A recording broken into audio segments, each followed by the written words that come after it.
Hello, ladies and gentlemen. Welcome to another EU Made Simple live stream. It is great to be here. It's great to have you. How is everybody doing? I always want to check a little bit of the audio, if the audio is correct, if you guys can hear me well. I know that the camera is a bit wonky.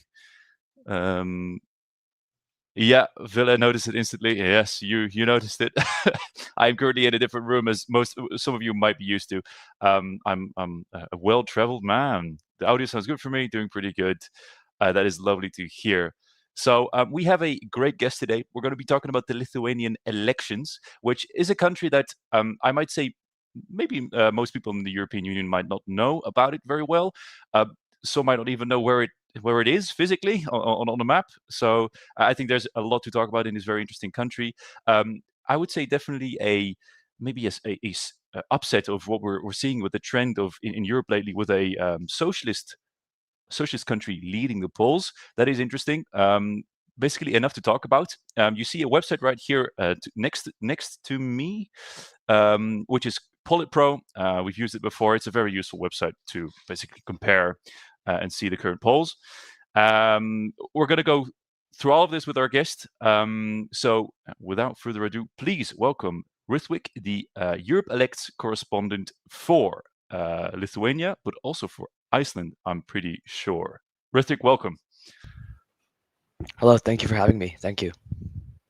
So, would you like to introduce yourself a little bit first? Who are you? What is your connection with Lithuania, most of all? Because some of the keen-eared among us might have already heard a slight American accent, maybe. So please introduce yourself. Well, I mean, I hope it's not too much of an accent, but yeah, like you said at the top, many people in the EU may not be super familiar with Lithuania. If anything, that's even more the case in the United States. When I was learning about countries growing up, one country we never learned about was Lithuania. So when I found out about it, I wanted to know more. Why is no one talking about this country and other Baltic countries?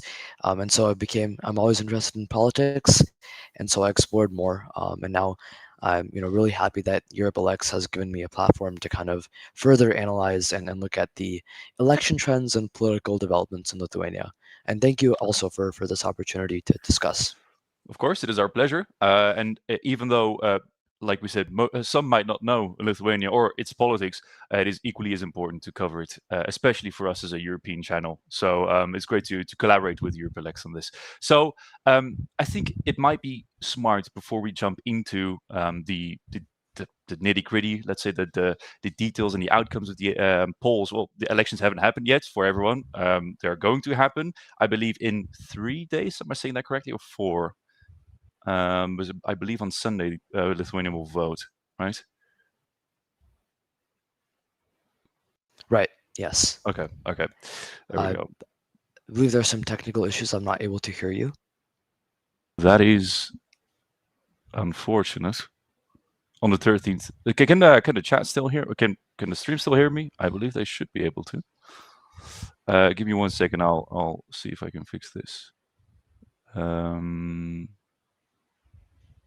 Sorry, guys. Yeah, the chat can still hear me. I believe we've lost Rithwik. Are you back? Because we can still hear Rithwik. I guess he can't hear me. That is annoying. I will tell him to rejoin. Give me a quick second, guys. Okay, thank you guys for waiting for a little bit there. There's some technical difficulties. You can imagine it with a live stream like this. So where were we? Right, I was asking you about well, basically, how are these elections going to work on Sunday, on the 13th? Because what is, like, how do the elections work, first of all, before we dive into any results or polls, right?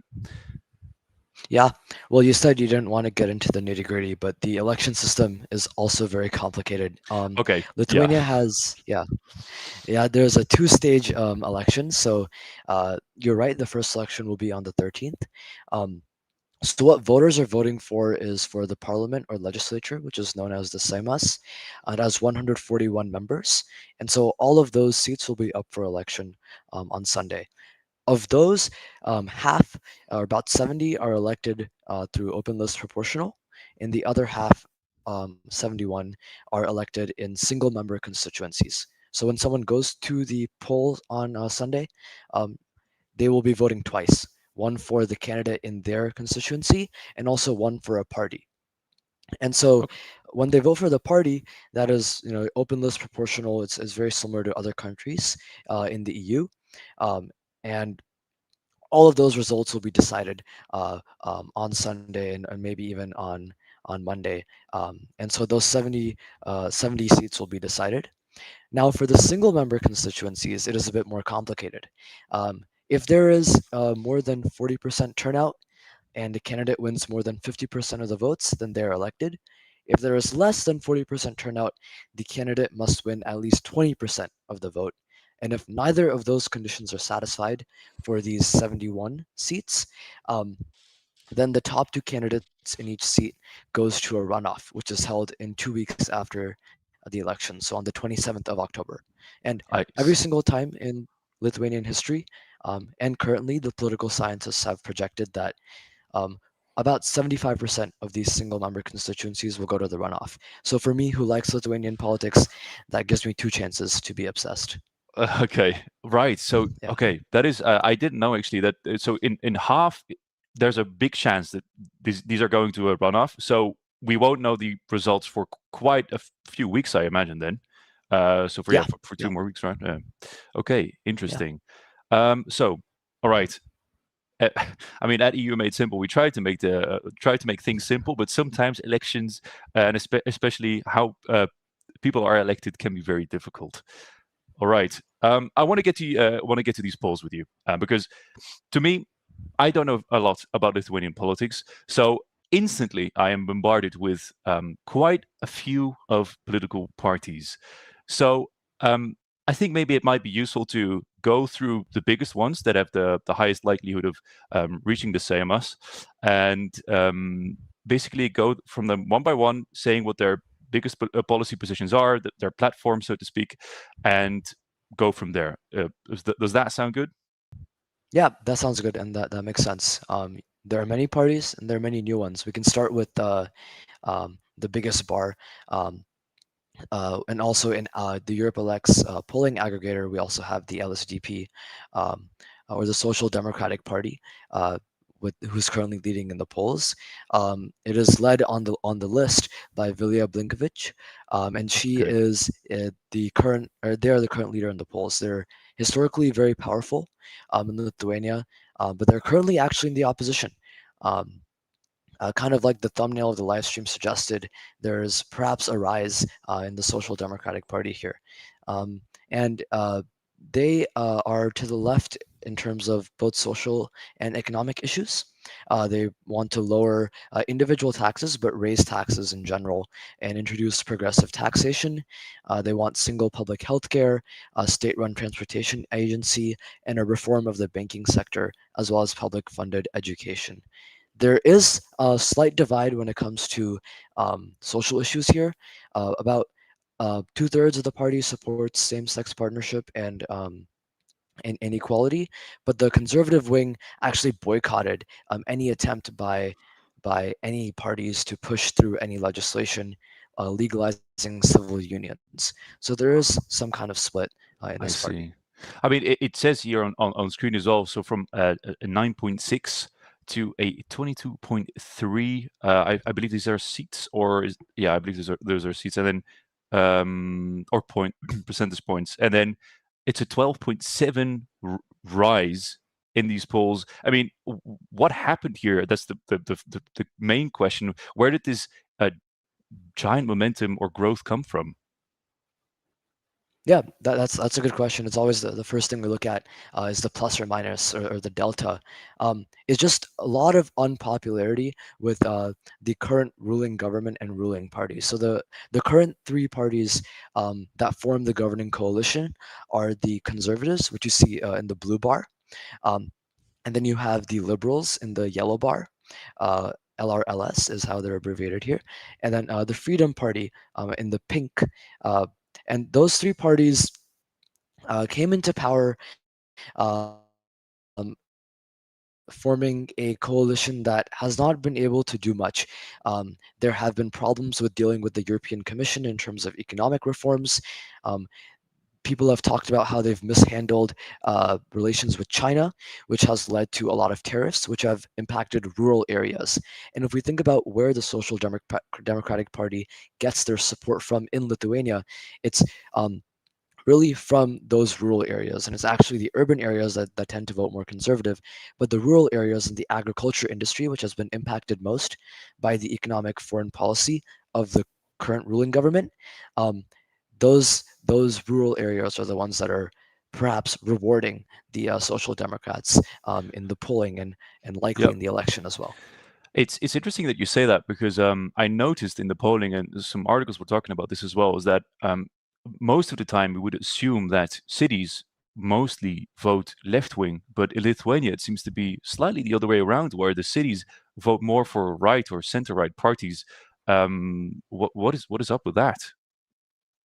Yeah, that's a good question. I think one of the main areas is the fact that many other countries where that phenomenon that you're describing is the case, their economies have transitioned maybe largely away from farming and agriculture. Lithuania still is a very agrarian-based economy. In fact, the Green Bar is the party of the farmers and Green Yep. Union called the Peasants. So they have a specific party for that as well that is doing quite well. Another issue is in cities, there's actually lately been an anti-immigration push, which coincides with a push to reinforce traditional Lithuanian values, whether it be in education, requiring that Lithuanian be taught as a language, moves like that, which have made those areas more conservative as a whole socially. Okay, I see. I'm going to turn to the comments real quick. Some people are saying, or some people, we have a comment here saying, no offense to Rithwik, but his analysis is very flawed. So I invite Augie to explain how exactly and what your opinion is. So we might talk about that. But so far, no substantial comment has been made. Let's see. Wolfie of Honor says LSDP and LVZS are competitors for the rural vote. So, like we already saw, right, with the LSDP doing more favorably among the rural population, as we established. Let's see. I think that is it for now. Thank you, guys. And of course, by the way, if you have any questions that you would like to ask either me or Rithwik, I can't help you much on the Lithuanian elections. I'm afraid, but Rithwik will definitely want to help answer some of the questions. Yeah, and if you really have a burning question that you feel like has to be answered, because of course we can't answer all questions, please use the super chat function. So you not only support us, but also get something in return. Right. Thank you. Let's move on. So we've talked about the LSDP. Now, the TS-LKD, which you said is in the current government, right? What, Yes. what about them? What do I imagine here? Sure, they're the conservatives. They're the EPP group in the EU, and since the early 2000s, they've always been in the top three largest parties in parliament. Um, and it was last in government, prior to this, after the 2008 election. So they are a very pro-EU country. Or party rather. In Yep. fact, we'll talk about coalitions later, but they have stressed that they want a coalition that's very Western and pro-EU. There's quite a bit of factions because when it was formed as a merger between many parties. Um, Okay. in terms of their ideology, it's pretty. You can think of it as economically quite liberal and also Christian democratic. So it holds conservative social views. But because there are many factions, there have been some rebranding attempts to make it seem more centrist on the past few years. It's just that, they're the incumbents and the people want a change, so to speak, and so they have been Right. falling in the polls. That is a trend that we do see across Europe, among most of the elections, right? Where sitting governments tend to do a little less well in the elections. Good, wonderful. So then we have NA, which is a new party, if I believe, and one that is quite interesting to say the least. Who are NA? Yeah, so you were mentioning how perhaps Lithuania is going against the trend with a social democratic party rising in power. But actually, I think some would argue that it is following the trend in that you have a populist and what some may consider an extremist party that is rising in the polls. All NA right. is Dawn of Nemunas. They are led by Remigius Zemitaitis. And he was actually a member of the Seimas until he was told by the Constitutional Court that either he had to be impeached and so he decided not to do that and stepped down instead. And the reason why is he has frequently been denying the Holocaust and putting many anti-Semitic views forward. He is also, some would argue, pro-Russian. In fact, many Lithuanian party leaders argue that he is pro-Russian. For example, he mentioned back during the first occupation of Crimea, that a Crimean parliament formed under occupation conditions has the right to announce a referendum. And this party is, we call it populist because it is really centered around him. He is Okay. inflammatory. He's been a strong critic of Obama and Biden. In fact, he said, if you vote for Skverulnis, I will kill you. And Skverulnis, he is the leader of the Democrats, or DSVL, which you see in the dark Okay. blue. Yeah. So it doesn't really have a clear ideology, but it is quite populist. Yeah. Interesting. I will kill anyone who votes for DSVL. Okay, that is well, that is quite inflammatory. Yes, I think that is probably the most that you can get as being a politician. Where did they come from? Because they formed quite recently. And if I'm not mistaken, yeah, what I wanted to say also about the Russia stance is I thought, or I read in most articles, that they are maybe purposely ambiguous on the Russia topic, that they've not really made a clear stance on it. But I guess most people feel like they would be the more pro-Russia choice. Yeah, there's a few reasons there. There are many smaller parties in Lithuania. For example, you can see in the orange, I believe, the LLRA, KSS. Many of these Oh yeah. parties are, they have some pro-Russian elements within them. And so what NA is trying to do is court these voters while also making themselves seem maybe palatable to the conservatives or even some other voters by being ambiguous.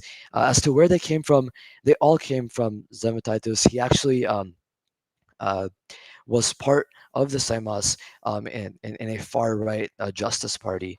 Okay. And after that, he ran for president in the 2024 presidential elections, and he came in fourth. So there's been a lot of momentum um, for him and his party. One other thing I will add, though, is one of the members of his party who are on the list have actually been removed from one of the constituencies uh, because of ties to the Kremlin.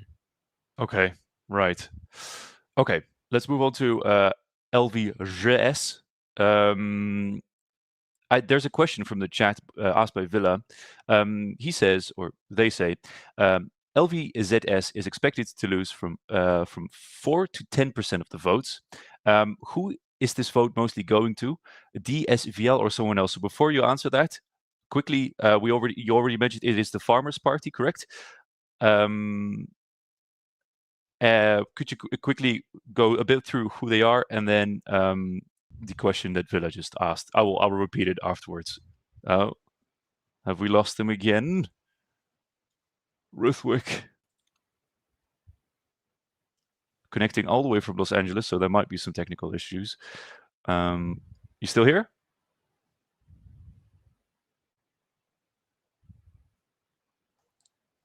I believe we've lost our guest, ladies and gentlemen. Let me check. That is unfortunate. It was going so well. Let's give him a few minutes to return. Anyways, Rithwik? I'm back. Sorry, issues. What was the question? Yes. Yeah. So, what was the last thing that you heard? There was a question from the chat about LVZS. Right. Okay. Yes, people in the chat are joking. Is it Namite that just got him ripped to his question? Anyways, so I will ask it again. So we were talking about the next political party, LVZS, and Villa, a viewer asks, LVZS is expected to lose from 4 to 10% of the votes.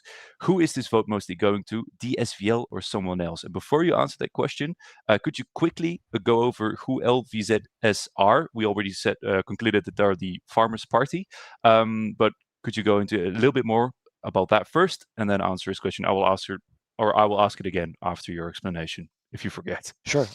Yes. So they represent farmers. They're called colloquially as the peasants party. Socially quite conservative, but somewhat left-leaning on the economic front. They're also a bit of a green element. They're environmental on paper, although it is kind of in the air as to whether or not they actually believe in those kinds of things. Right. DSVL split. They split in 2021 because of one of their biggest critiques was that the peasants were too oligarchic, particularly because of their leader. And so I think the question is quite spot on because because of the split in 2021, that is where some of the votes are going. You may also see some of the left-leaning economic voters moving towards the Social Democratic Party, and who are in first place. And then I guess since I mentioned the Democrats, we can talk about them as well very quickly. Yeah. Sure. Yeah, so they split from the peasants in 2021, but many experts say that they don't have a clear ideology because they're founding members from at least every major political party. Wow. They did do well in the last EP elections. They actually won a seat, but they don't have that strong of ideology. They haven't been there for that long. They are saying that the peasants are all talk and no action when it comes to things like carbon neutrality, and the Democrats have said that carbon neutrality and strengthening the traditional family are two of their main views. But that is where we see this party, the peasants, did very well in 2016, but since then they have a kind of lag. I've switched my connection. Can I still come one last time? We will try one more time, guys. Yes, please, Rithwik, come in. Let's try. Okay. LRLS. Yes. You able to hear me? Yes, we can hear you Back fine from now. the dead. Okay. LRLS. Yes. I'll keep it quick so we can talk coalitions. They are the liberal movement. The liberals. Recently, they've also renamed them or rebranded themselves as LS. But for now, I think LRLS.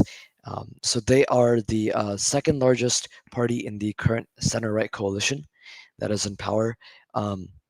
They have had some scandals and corruption scandals in 2016, and because of that, there was a split leading to the Freedom Party being established. They did decent in the last European election. They won one seat, and they are socially and economically liberal, basically your classic European liberals. Yeah. So then DP.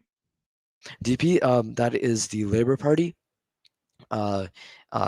They failed to actually win an EP seat for the first time since their establishment in 2013. And after that failure in this last election, they were subsequently just abandoned by many people, by many party elites who either became independent or said that they wanted to join NA. Okay, and then finally LP. LP. That is the Freedom Party. That is the one that split from the liberal movement. They're socially liberal, economically liberal, pro-EU integration, pro-European Green Deal. They won fourth in the last election, EP election rather. They're very strongly anti-Russia. Yeah. Okay, interesting. Actually, I think the connection is working fine now. So that is, it seems that we've fixed the problem. I don't want to jinx it right now. So let's just quickly continue. Also, for everyone that's just joining us, we had some technical issues, but it seems to be over for now. And I would love to talk to you, obviously, about one of the most fun things is predicting the future, because we can never be incorrect, and everything that we say will become the truth. Kidding, of course. But let's look at coalitions, because we just had an explanation of many different political parties, and it's going to be. I have no real inkling about which one of these parties are going to be working together, yes or no, because I mean, obviously the left are going to be more closer working with the left and the right more with the right. But are there any, let's begin with the main question, because NA, as the, let's say, more populist, maybe more right wing, the newest party, has there been any statements by other political parties that they're saying that they're not willing to work together with them, or is that not the case? That is a good question. So we can start off with the Social Democrats. They said, quote, that we will not form a coalition with pro-Russian forces, which some people said as a direct target at NA. But recently they have said that they're okay, actually maybe okay with working with NA as long as Zemetitis is not part of government. I see. So that is probably one of the major things. Now, the head of LRLS has said, quote, that anti-Semitic rhetoric is what this country needs least, as are ambiguous positions on the war in Ukraine. And actually, the Right. liberal movement, the conservatives, Freedom Party, the Democrats, and the peasants, or the farmers and green unions, have all ruled out cooperating with NA. And it's Okay. only perhaps the Social Democrats who may do it as a last ditch attempt if there are no other coalition options. As for the NA themselves, Zemetitis is quite confident that he'll actually be part of government, or his party will be part of government in some sort of center-left alliance. I see. Okay. So basically, only the LSDP has a maybe, but well, with working together with NA, if I understand you correctly. Yes, they've actually Okay. flip-flopped on that quite a bit, but currently they are maybe. Yeah.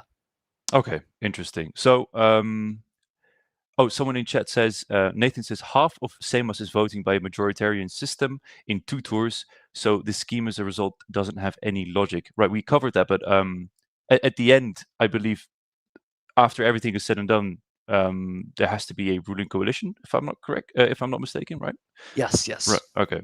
So after the second round, that is going to have a runoff. After the runoff, right? There's going to be a coalition, just like uh, Yeah. any other system, right? Okay. Then I Yes. understand. Then I understand. Okay, good. So then let's look at a bit more of the, let's say, more likely coalitions. Then, out of this large list, where do you see it going the most likely? What is the highest chance of succeeding? Yeah, that is a good question. So, um, the funny thing is, many of these top, I think the top four or top three are actually not likely at all. And Okay. we can start off with why the top two won't happen, or in my opinion. We'll see that Yep. the top two consists of both the peasants and the Democrats.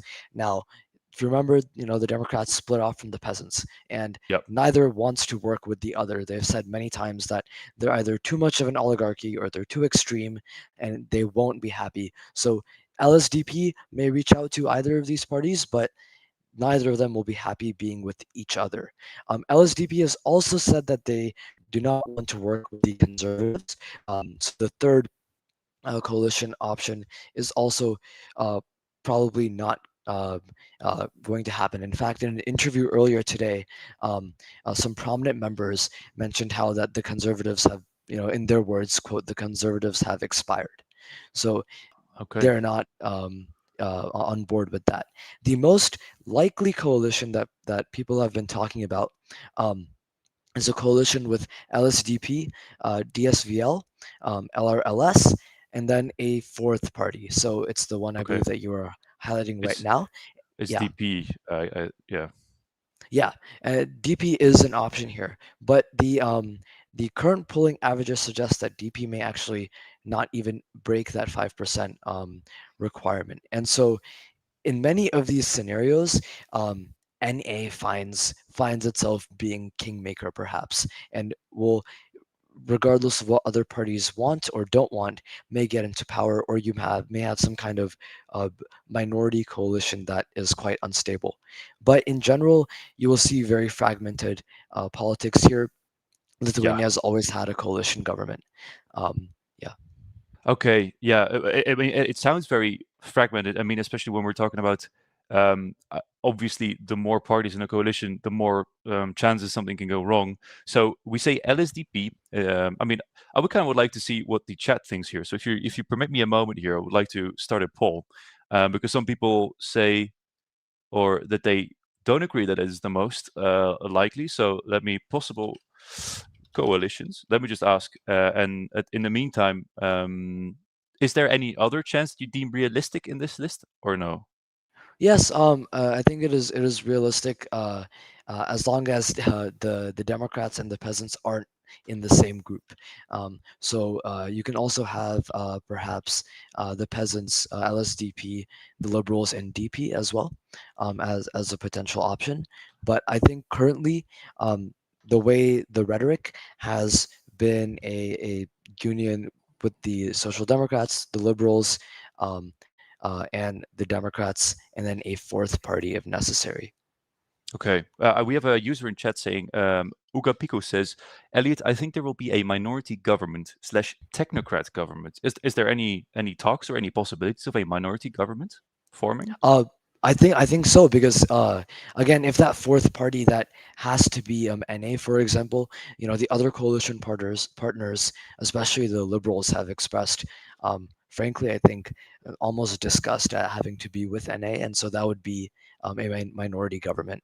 In terms of technocratic government, you do see that the Democrats, as well as the Liberals, have um, some technocratic elements within their parties, and so there is likelihood as well. So I wouldn't rule out a minority coalition um, at all. Interesting. Okay. Well, I mean, yeah, I mean, of course, theoretically, it's always a possibility. But let's see what most people say on the poll. We have currently right now is the most likely people are. It seems to be agreeing with you that it is looking like LSDP, DSVL, LRLS, and DP. So the fourth, the kingmaker, so to speak. Most people seem to agree. Interesting. Very cool. I wanted to like have a quick look up here again to see how they would align. So that would be a coalition of a center left, well, according to this website. So some of you might disagree. Center left, center right slash liberal. So I guess a bit more. Could you call the LRLS more centric or centrist? Sorry. Yeah, centrist. They're liberal on both economic and social. Okay, so okay, you could just call them liberals like it says. All right. Yeah. So left liberals. I mean, okay, it doesn't sound that crazy. And then a center right for environment, but also environment and climate, which is what we discussed. Which is normally you don't see that combination often. A center right party focusing more on the environment. Okay. Well, I mean, it's going to be more of a center coalition, I assume then, right? Yes. Okay. Okay. So let me see if there's any more comments because I know we are already going over time, but obviously we had some technical Yeah, difficulties. we can So go over it. It's no issue. Yeah. okay. Let's see. The reason I mentioned technical Hugapiku, sorry, sometimes it's difficult to pronounce the names. The reason I mentioned the technocrat government is because the 2015 government, even though it was the peasant party who won and have a majority government, they still decided to have a more technocratic government. So I believe then what is being referred to is that even though there was a majority win, eventually in 2015, apparently the choice was still made to go for a more technocratic government. I don't know if you have any insight on the history of the polling of that. I don't know for sure. I can say even though it's the peasants and it seems counterintuitive, they had to form a coalition with LSDP. Um, Okay. then so they had to make some concessions, and that coalition actually broke down um, not too long after. But yeah, it's always been coalitions, and so it's always been Yeah. compromises. So to close off our conversation, I'm very interested in what this all means for the European Union. As we are a European Union focused channel, we want to try and see what the role is or what the effect is of these elections for Lithuania's relationship with the European Union. If we're taking the coalition that we had over here, for example, does that have any big impact? Any changes? Any new sentiments? Could you say anything about the upcoming elections related to the European Union? Yeah, great questions. I think it's quite important because Lithuania is one of the developing countries in the European Union. It is also very close to Russia, so there are a couple of things to keep in mind. Um, I would say, off the top that the any coalition that doesn't have NA in it would be a very pro EU or Okay. EU friendly country. And so I think in terms of that, in terms of Euroscepticism, I don't think there has to be many worries. Zemetitis has said a couple of times that he wants to find more Eastern partners. He's talked about Kazakhstan, and also he's talked a lot about how he wants to normalize relations with Belarus. Mm-hmm. So if he somehow manages to find a way into government, or NA gets into government, and somehow that would mean some distancing away Okay. from. But in general, overall, I believe there's over 65% of Lithuanian individuals themselves believe strongly in the EU and are very pro EU. So it still remains a very pro EU country, and the Okay. parties and the coalitions will still be EU friendly. Ok. All right. Well, that is good news for people who like the European Union. Is there do you know maybe the reason or I guess the feeling of why it's still quite EU friendly? I mean, when we're talking about the larger trends throughout the European Union, we see many countries having quite a rise in Eurosceptic parties, but Lithuania doesn't seem to have. I mean, next to NA, then that large Eurosceptic party rising. Well, relatively, let's say. Yeah, that's a good question. There are a few factors.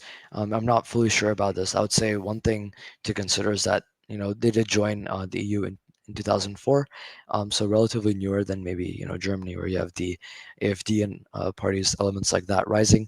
Um, I think by and large there is a sentiment that being part of the EU has been beneficial. The GDP and the economy has been growing year over year. Um, there have been some downsides in that Lithuania has lost a lot of its population to due to the free Right. movement. They've lost about 15% of their population actually, since they've joined, but that's been kind of supplemented by increased migration from other countries, from other non-EU countries as well, which has also increased the economy slightly. Um, so I think there's not been many reasons to maybe complain for the Okay. population. Yeah. Interesting. Yeah. Okay. That's good to know. I mean, there's someone who is maybe not as happy with the European Union as the average Lithuanian in the chat right now. David Lehman says, "Poor nation without a future." When talking about the European Union, so but obviously we have the counter side, the counter argument of Wolf Honor, because EU means our current lifestyle and quality. Non-EU is right across the border, Belarus. Everyone who visits Belarus are glad that we are in the EU. Okay. I think there's one final. Like, sorry, I already said final question. I do want to say ask one more thing because it's important to cover. We haven't really spoken about the topics, the main things that are relevant among the Lithuanians. Like, are there any big policy debates? Are there any big worries among Lithuanians? Are there any topics that are currently being debated about within Lithuanian politics? Sure. I think defense comes to mind. More than 60% of Lithuanian voters say that defense is their top issue, Okay. and security, whether it be tensions with China or obviously Russia and Ukraine. So thinking about defense spending and increasing spending, as a percent of the budget or the GDP on defense is probably the largest issue. After that, economic issues like inflation and cost of living come to mind. Like home ownership, for example, is on the decline. As I mentioned at the top, businesses have been hurt perhaps by export decisions made by the current government and decisions to do with economic foreign policy with China. And actually, Lithuania has some of the lowest pensions in the EU. About 40% of pensioners are living below the poverty line. Okay. And so there are economic issues there. And then social issues like that of identity, but also of civil unions also come to mind. So there's a wide variety of issues, but at the top would put defense and security. Okay. Yeah, that's very good to know. I mean, it's obviously been a very big topic always within the Baltic countries, but also Eastern Europe in general is defense, and mostly to their big neighbor to the east, Russia. So that is maybe not that big of a surprise that defense is up on the priority list, right? Yeah. Yeah. Also, for the I would like to know, because I believe we have quite a few Lithuanians watching. What are the issues that are on your mind when you're going to the polls on Sunday? Are there any topics that you would that are like especially dear to your heart? Because I would love to ask obviously the population, the Lithuanian population in the chat as well. I believe some already said. Let's see. Altasonic says, if Lithuanians want to experience Belarus, they don't even need to go to Belarus. They can just visit Salzhaninki. Okay, I believe that's a village or a city, probably. Okay, we have someone that says Islam is his biggest problem. I'm not sure if that's a Lithuanian person. Lok says education reform, tax reform, civil union have been on the debate recently. So that is pretty much in what you said as well. Economic impact of our China-Taiwan policy is negligible, says someone. So maybe not much. Wolfie of Honor says, if not Ukraine, it will be us. This is very, very important. So yeah, I think in general, people seem to agree with the sentiments that you've said. Elliot, I think major questions are towards China, Belarus, and new taxes. Foreign policy reforms in various fields in defense. Okay, cool. Thank you, guys. I believe we're pretty much over the scheduled time already. So I would like to thank you a lot, Rithwik. Even though we've had quite a few technical hiccups, I believe we had a nice end, anyways. And thank you for enlightening us and me about Lithuanian politics. Do you want to say anything? Any shout outs? Any last thoughts?